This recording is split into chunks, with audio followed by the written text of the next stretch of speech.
Chapter 9. The Mock Turtle's Story.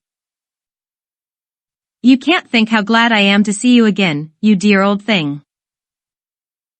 And, said the Duchess, as she tucked her arm affectionately into Alice's, and they walked off together. Alice was very glad to find her in such a pleasant temper, and thought to herself that perhaps it was only the pepper that had made her so savage when they met in the kitchen. When I'm a duchess, she said to herself, not in a very hopeful tone though, I won't have any pepper in my kitchen at all. Soup does very well without, maybe it's always pepper that makes people hot-tempered, she went on, very much pleased at having found out a new kind of rule, and vinegar that makes them sour, and chamomile that makes them bitter, and barley sugar and such things that make children sweet-tempered. I only wish people knew that, then they wouldn't be so stingy about it, you know. She had quite forgotten the Duchess by this time, and was a little startled when she heard her voice close to her ear. You're thinking about something, my dear, and that makes you forget to talk. I can't tell you just now what the moral of that is, but I shall remember it in a bit. Perhaps it hasn't one, Alice ventured to remark. Tut, tut, child, said the Duchess. Everything's got a moral, if only you can find it. And she squeezed herself up closer to Alice's side as she spoke. Alice did not much like keeping so close to her, first, because the Duchess was very ugly, and secondly, because she was exactly the right height to rest her chin upon Alice's shoulder, and it was an uncomfortably sharp chin. However, she did not like to be rude, so she bore it as well as she could. The game's going on rather better now, she said, by way of keeping up the conversation a little. "'Tis so," said the Duchess, and the moral of that is, oh, 'tis love, that makes the world go round. There, somebody said, Alice whispered, that it's done by everybody minding their own business. Ah, well. It means much the same thing, said the Duchess, digging her sharp little chin into Alice's shoulder as she added, and the moral of that is, take care of the sense, and the sounds will take care of themselves. How fond she is of finding morals in things. Alice thought to herself. I dare say you're wondering why I don't put my arm round your waist, the Duchess said after a pause. The reason is, that I'm doubtful about the temper of your flamingo. Shall I try the experiment? He might bite, Alice cautiously replied, not feeling at all anxious to have the experiment tried. Very true, said the Duchess, flamingos and mustard both bite. And the moral of that is, birds of a feather flock together. Only mustard isn't a bird, Alice remarked. Put right, as usual, said the Duchess, what a clear way you have of putting things. It's a mineral, I think, said Alice. Of course it is, said the Duchess, who seemed ready to agree to everything that Alice said, there's a large mustard mine near here. And the moral of that is, the more there is of mine, the less there is of yours. Oh, I know. Exclaimed Alice, who had not attended to this last remark, it's a vegetable. It doesn't look like one, but it is. I quite agree with you, said the Duchess, and the moral of that is, be what you would seem to be, or if you'd like it put more simply, never imagine yourself not to be otherwise than what it might appear to others that what you were or might have been was not otherwise than what you had been would have appeared to them to be otherwise. I think I should understand that better, Alice said very politely, if I had it written down, but I can't quite follow it as you say it. That's nothing to what I could say if I chose, the Duchess replied, in a pleased tone. Pray don't trouble yourself to say it any longer than that, said Alice. Oh, don't talk about trouble, said the Duchess. I make you a present of everything I've said as yet. A cheap sort of present,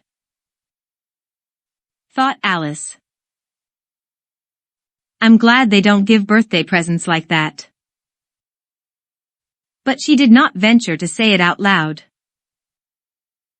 Thinking again? The Duchess asked, with another dig of her sharp little chin. Well, I've a right to think, said Alice sharply, for she was beginning to feel a little worried. And just about as much right, said the Duchess, as pigs have to fly, and the M. But here, to Alice's great surprise, the Duchess's voice died away, even in the middle of her favorite word moral, and the arm that was linked into hers began to tremble. Alice looked up, and there stood the Queen in front of them, with her arms folded, frowning like a thunderstorm. A fine day, Your Majesty. The Duchess began in a low, weak voice. Now, I give you fair warning, shouted the Queen, stamping on the ground as she spoke. Either you or your head must be off, and that in about half no time. Take your choice. The Duchess took her choice, and was gone in a moment. Let's go on with the game, the Queen said to Alice, and Alice was too much frightened to say a word, but slowly followed her back to the croquet ground. The other guests had taken advantage of the Queen's absence, and were resting in the shade. However, the moment they saw her, they hurried back to the game, the Queen merely remarking that a moment's delay would cost them their lives. All the time they were playing, the Queen never left off quarreling with the other players, and shouting off with his head. Or off with her head. Those whom she sentenced were taken into custody by the soldiers, who of course had to leave off being arches to do this, so that by the end of half an hour or so there were no arches left, and all the players, except the King, the Queen, and Alice, were in custody and under sentence of execution. Then the Queen left off, quite out of breath, and said to Alice, "Have you seen the Mock Turtle yet?" "No," said Alice. "I don't even know what a Mock Turtle is." "It's the thing Mock Turtle soup is made from," said the Queen. "I never saw one, or heard of one," said Alice. "Come on, then," said the Queen, "and he shall tell you his history." As they walked off together, Alice heard the King say in a low voice, to the company generally, "You are all pardoned." "Come, that's a good thing," she said to herself, for she had felt quite unhappy at the number of executions the Queen had ordered. They very soon came upon a griffin, lying fast asleep in the sun. If you don't know what a griffin is, look at the picture. "Up, lazy thing. Here," said the Queen, "and take this young lady to see the Mock Turtle, and to hear his history. And I must go back and see after some executions I have ordered," and she walked off, leaving Alice alone with the griffin. But Alice did not quite like the look of the creature, but on the whole she thought it would be quite as safe to stay with it as to go after that savage Queen, so she waited. The griffin sat up and rubbed its eyes, then it watched the Queen till she was out of sight, then it chuckled. "What fun!" said the griffin, half to itself, half to Alice. "What is the fun?" said Alice. "Why, said the griffin. "It's all her fancy, that they never executes nobody, you know. Come on. Everybody says come on." "Was here," thought Alice, as she went slowly after it. "I never was so ordered about in all my life, never." So they had not gone far before they saw the Mock Turtle in the distance, sitting sad and lonely on a little ledge of rock, and, as they came nearer, Alice could hear him sighing as if his heart would break. She pitied him deeply. What is his sorrow? Sorrow. She asked the Griffin, and the Griffin answered, very nearly in the same words as before, it's all his fancy, that, he hasn't got no sorrow, you know. Come on. So they went up to the Mock Turtle, who looked at them with large eyes full of tears, but said nothing. This here young lady, said the Griffin, she wants for to know your history, she do. Down. I'll tell it her, said the Mock Turtle in a deep, hollow tone. Sit down, both of you, and don't speak a word till I've finished. So they sat down, and nobody spoke for some minutes. Alice thought to herself, I don't see how he can ever finish if he doesn't begin. But she waited patiently. Once, said the Mock Turtle at last, with a deep sigh, I was a real turtle. These words were followed by a very long silence, broken only by an occasional exclamation of HJCKRRH from the Griffin, and the constant heavy sobbing of the Mock Turtle. For Alice was very nearly getting up and saying, Thank you, sir, for your interesting story, but she could not help thinking there must be more to come, so she sat still and said nothing. Though, when we were little, the Mock Turtle went on at last, more calmly, though still sobbing a little now and then, we went to school in the sea. The master was an old turtle, we used to call him Tortoise. Why did you call him Tortoise, if he wasn't one? Alice asked. We called him Tortoise because he taught us, said the Mock Turtle angrily, really you are very dull. You ought to be ashamed of yourself for asking such a simple question, added the Griffin, and then they both sat silent and looked at poor Alice, who felt ready to sink into the earth. At last the Griffin said to the Mock Turtle, Drive on, old fellow. Don't be all day about it. And he went on in these words. Yes, we went to school in the sea, though you mayn't believe it. I never said I didn't. Interrupted Alice. You did, said the Mock Turtle. Hold your tongue,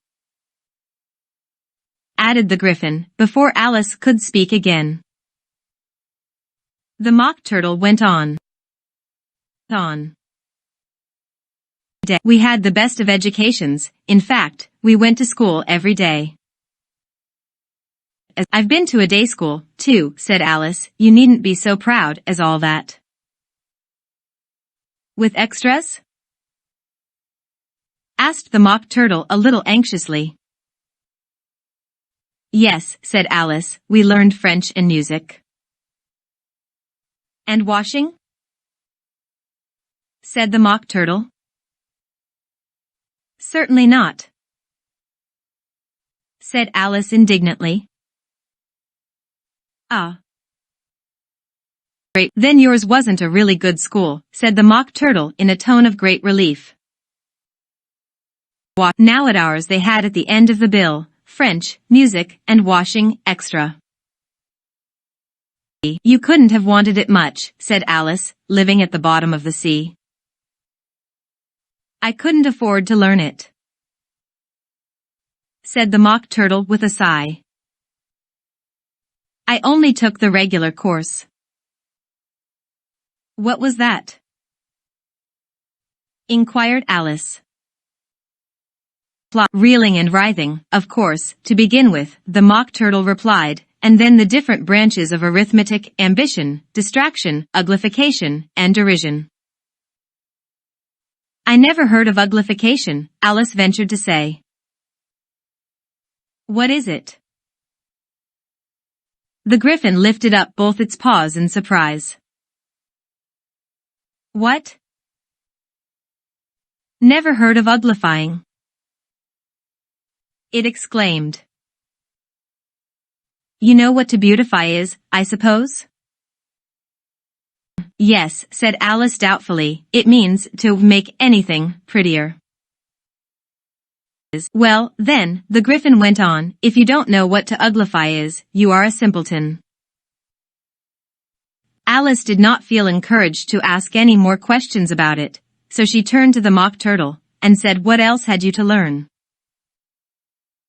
Well, there was mystery, the Mock Turtle replied, counting off the subjects on his flappers, mystery, ancient and modern, with seaography, then drawling. The drawling master was an old conger eel, that used to come once a week. He taught us drawling, stretching, and fainting in coils. What was that like? Said Alice. Stiff. Well, I can't show it you myself, the Mock Turtle said, I'm too stiff. And the Gryphon never learnt it. Hadn't time, said the Gryphon, I went to the classics master, though. He was an old crab, he was. I never went to him, the Mock Turtle said with a sigh, he taught laughing and grief, they used to say. So he did, said the Gryphon, sighing in his turn, and both creatures hid their faces in their paws. And how many hours a day did you do lessons? Said Alice, in a hurry to change the subject. So, 10 hours the first day, said the Mock Turtle, 9 the next, and so on. What a curious plan! Exclaimed Alice. That's the reason they're called lessons, the Gryphon remarked, because they lesson from day to day. This was quite a new idea to Alice, and she thought it over a little before she made her next remark. Then the 11th day must have been a holiday? Of course it was, said the Mock Turtle. And how did you manage on the 12th? Alice went on eagerly. That's enough about lessons, the Gryphon interrupted in a very decided tone. Tell her something about the games now.